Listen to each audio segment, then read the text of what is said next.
Et cette question maintenant, comment peut-on prévenir les secours? Rien de plus simple, vous me direz, mais quand on est sourd ou malentendant, c'est problématique. Alors une formation au premier secours a été dispensée à la communauté sourde. Ce samedi, c'est la journée mondiale des sourds et cet après-midi, certains ont reçu leur diplôme, place de la Rénovation au Gosier.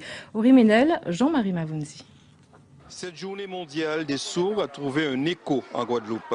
L'association Bébian Un Autre Monde a trouvé l'opportunité de mobiliser la communauté des sourds de Guadeloupe afin de faire le point sur les prémices d'une organisation qui s'améliore de plus en plus.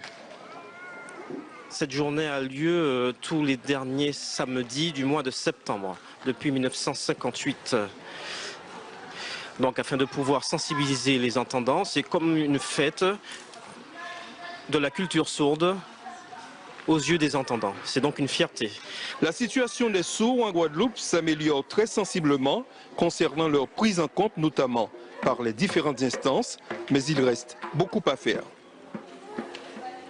Nous faisons tout notre possible pour pouvoir sensibiliser les associations, les politiques en Guadeloupe.